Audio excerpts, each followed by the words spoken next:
આપણે હંમેશા એવી ફરિયાદ કરતા હોય છે કે મારી પાસે ટાઈમ નથી, મારી પાસે સમય નથી.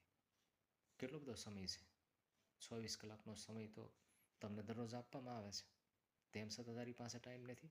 અરે તારી પાસે સમય તો છે, પણ નકામી વાતચીત કરવાનો.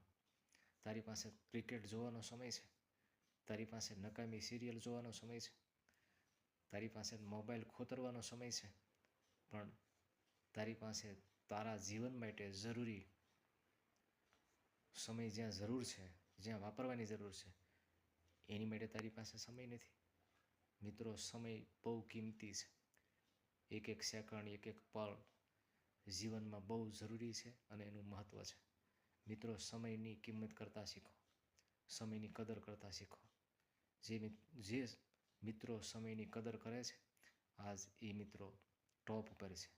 જે મિત્રો સમયની કિંમત કરે છે, સમય એની કિંમત કરે છે, એની કદર કરે છે. તેંડુલકર લઈ લ્યો, લતા મંગેશકર લઈ લ્યો, મહેન્દ્રસિંહ ધોની લઈ લ્યો. અરે ઘણા બધા કલાકારો એવા છે કે જેણે સમયને ખરા અર્થમાં એની કિંમત કરી, સમયને પારખ્યો અને આજ એ લોકો ટોચ ઉપર છે. તો મિત્રો, સમયની મહત્ત્વ છે, માણસનું કોઈ મહત્ત્વ નથી. સમય બહુ ગતિશીલ છે અને પરિવર્તનશીલ છે, અને એ પ્રમાણે હંમેશા આપણે ચાલતું રહેવું પડે છે અને ચાલતું રહેવું જોઈએ. જો સમય પ્રમાણે આપણે નહીં ચાલીએ તો જીવનમાં ઘણે બધે અંશે આપણે પાછળ રહી જઈશું.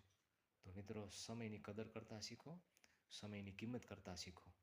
નકર સમય તમને એક ઝાટકે પાણીમાં ઓવાળની જેમ તમને એક બાજુ કાઢી નાખશે. તો મિત્રો, સમય બહુ જરૂરી છે અને કિંમતી છે. એની કિંમત કરતાં શીખો. અને એટલે જ કોઈ મહાન વ્યક્તિએ કીધું છે